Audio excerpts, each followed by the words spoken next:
So I'm going to talk today, and some of you, have any of you heard of Leigh Bowery before? Yes. I Susan, haven't. you, He's Susan? he, he's a very promiscuous character. Um, Bit uh, Svengali-ish. I think. Well, yeah, it's yeah, interesting views you've got there. Interesting. That I think is Boy George on the right, by the way. Mm. Young. yes. He looks quite tame compared to Leigh Bowery. Well, apparently, originally, according to Boy George, when he first met him, he thought, "That's nothing. I'm much far out than you." But he soon changed his mind. He was Australian in background. He was born in somewhere called Sunshine, which is a nice name for a town, isn't it? Certainly couldn't call Manchester that. Um, in Australia in 1961 and moved to London in 1980. So I think he's described as a performance artist, designer, and nightclub personality. So as he's an Australian, as I said, he was a leading figure in London's underground club scene in the 1980s and 90s. Known for his extreme looks, he influenced fashion, art, and nightlife, and was also friends with Lucian Freud, which led to his role as a key subject in Freud's paintings towards the end of his life. These early influences were the punk movement, David Bowie, and drag culture. Now, I think these are fabulous hairstyles, don't you? I think they're absolutely incredible. Odd. I'm just very jealous. I haven't got enough hair to do that with. Looks like one of those cartoons of somebody being startled, doesn't it? The one with the orange on the right. And this is the sort of if you Google punk subculture, these are the sorts of images you get. There is very much a strong sort of fashion element to it, isn't there? And performativeness of it.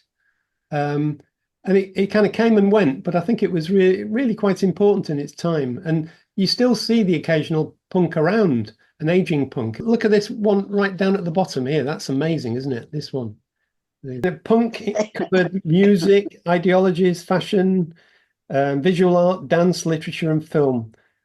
Largely characterized, this is Wikipedia, by anti-establishment views, the promotion of individual freedom, and the do-it-yourself ethic.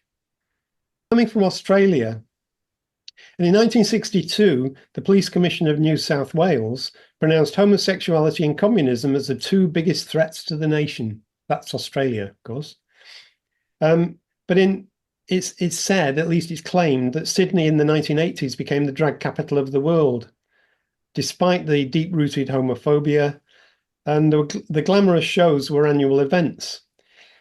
It also led to the film The Adventures of Priscilla, Queen of the Desert, which was a kind of road comedy, followed two drag queens who, as they journey across the Australian outback on a tour bus that they called Priscilla. So there was quite a large element of drag culture in Australia from where he was coming, and he came over to England. Here are some of the thumbnails of the sort of things that come up when you put in drag. David Bowie had some interesting views on punk. Now, I did this short. It lasts less than a minute, and I put it up on YouTube just to make it available. And within 2 hours, there have been 1,000 views of it. Gosh. 1,000 views of it.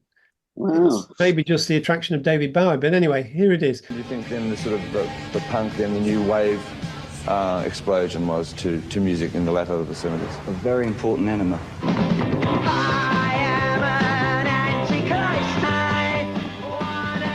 Say someone like the Sex Pistols, when they had all that outrageous publicity in that about being dropped from different companies, what was your opinion on that? The only thing is that it was a shame that it all got manufactured so quickly, in a way. It would have been nice if they'd come out on a really sort of a hardy, independent label, I thought. Right. It's a shame that they jumped for those great, giant idiots, because only that's the perfect step not to take. So he founded in 1985 this club called Taboo. It was only one night a week, I think, and Thursdays, and it was in Leicester Square. You know, Bowery didn't so much dress up as turn himself into a living sculpture, and there is one of his outfits. I think you can see from it. He's actually a very tall, large man. He shaved off his hair. It became a very notorious place to go. Anything went there. It attracted young people, artists and celebrities, known for shocking performances, avant-garde fashion, and a no boundaries ethos. He didn't so much dress up as turn himself into a living culture.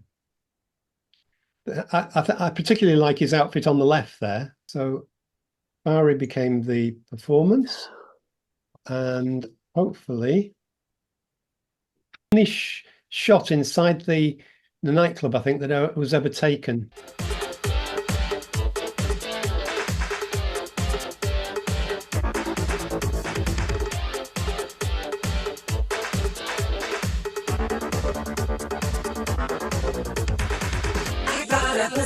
My pocket, baby. I got it pointed to you. I got a pistol in my pocket, baby. I'm coming for you. Oh, this is apparently he bumped into Mick Jagger. Mick Jagger said, "Fuck off, freak," to which Bowery countered, "Fuck off, fossil." So it was described by Alex Sharkey as London's sleaziest, campest and bitchiest club of the moment, stuffed with designers, stylists, models, students, dregs, and hopefully hip, lurching through the lasers and snarfing up amyl. I presume that's amyl nitrate. He aimed to shock. I was there the night at the ICA, right, when he performed the Catherine wheel piss, spinning and urinating as quickly as possible. Well, there you go, eh? That's very, very punk. In one of his most provocative presentations, he gave birth to his wife, Nicola, on stage.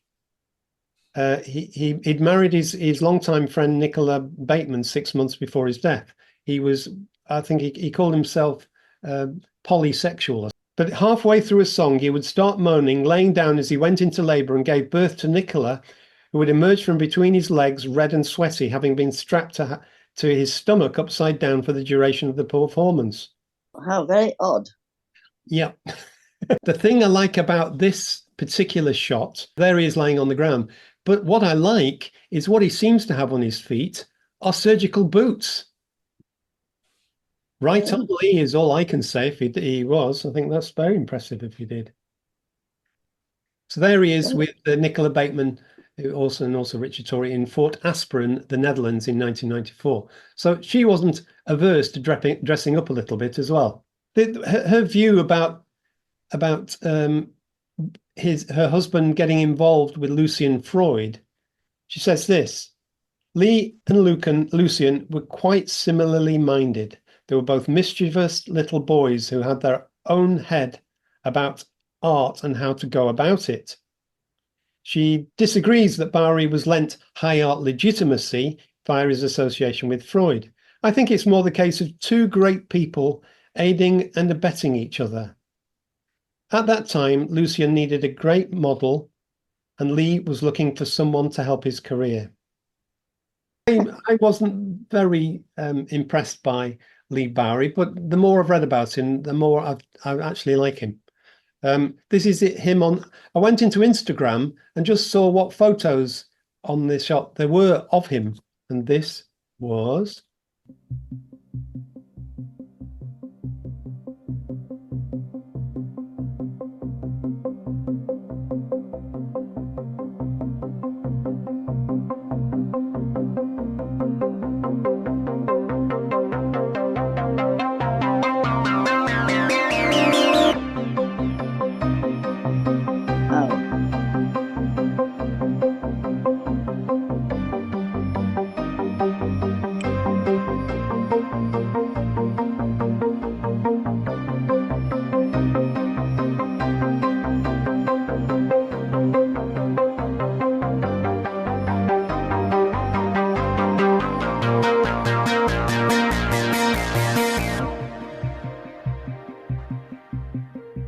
Gosh.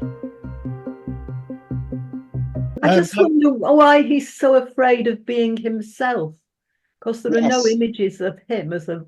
Yes, I agree with you there, totally. Yeah. Mm. Always want to be somebody else. Is he himself in the pictures by Lucian Freud? I don't know. I mean, he's Lucian Freud, there, isn't he? Yeah, but he's Well, I think his paintings of Leigh Bowery are incredible. I really do. Yeah, I think Lucian Freud is an interesting painter, but yeah, but it's interesting when I put up something like that, a short, a 1 minute video on TikTok, it got banned because it was a nude. oh dear. That one on the right. And the left. That's weird because in Facebook, it's if there's a photograph nude, then it gets banned. But if it's drawn in an art class, it's all right. So are these pictures, were these banned? Yeah, that one. It was this one on the right here. This one on the right here was banned. Yeah. Well, that's nonsense. That's well, Facebook would allow that through. Yeah, so, and no problem with YouTube either. This is Aaron Argon's view of him when he's talking about as he came to the end of his life and his relationship with Lucian Freud. His audacious performances were a potent statement of identity that captivated audiences. From his costumes and his stage antics, Bowery was inspired by extremes. Nonetheless, his outfits reflected an engagement with queer aesthetics at a time when the stigma of gay individuals was peaking due to the AIDS crisis. So that was his view on that. And there is some of his late sketches of Bowery. That one on the left. Well, his Bowery's paint. This is view on the other side from Freud's point of view. Is displayed Freud's engagement with marginalized bodies. But one about Leigh Bowery and other folk. If we hadn't had those people, we wouldn't have the self-expression we have today. And I think it's social fear that these things hit, coming out of our boxes, social control within it.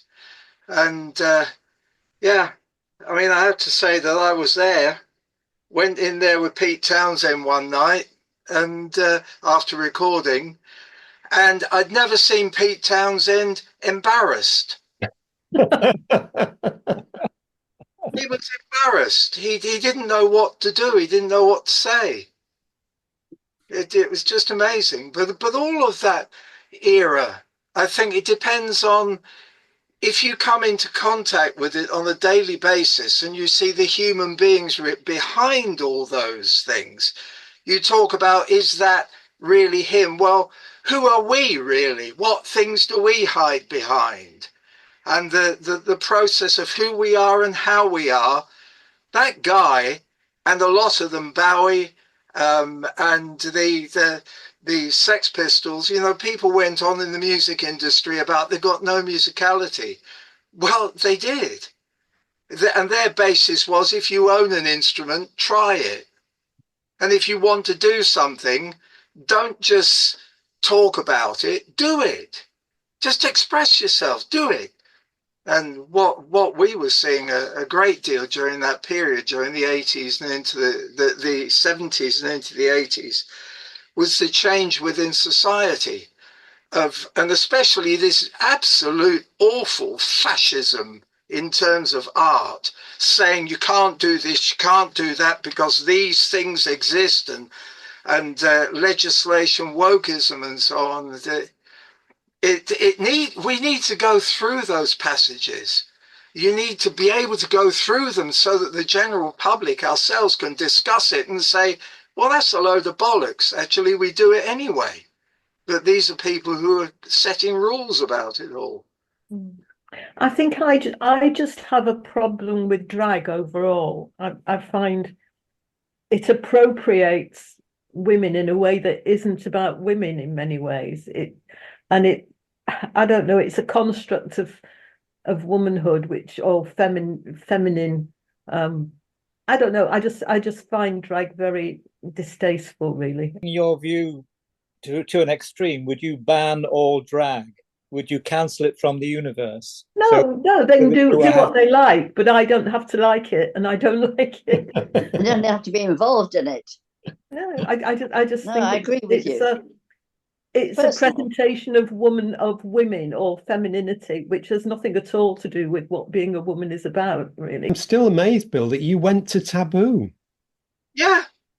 If we do that, why would that be an issue? You know, we're working around the Soho area, all the way from Soho up through Leicester Square down to the Flamingo Club. Even Ronnie Scott's had this kind of stuff going on as well, but people didn't talk about it. Mm. It was all part of that culture, and not that I was just one of the many.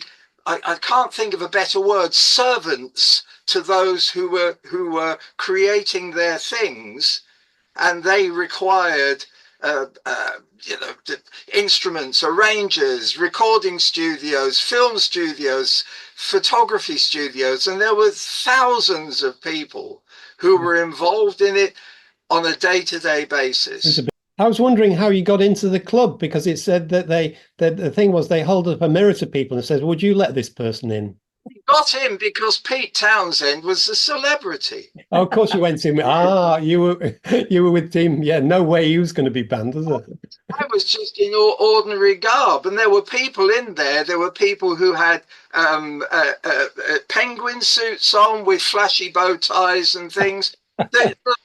You could see those who were there to posture, and you could see those who were there who genuinely were part of the culture, who wanted to express themselves. Also, at the time that this happened, there was still laws prohibiting certain forms of homosexuality, weren't there? What was that Tory law called? The last one, Section 28 or something?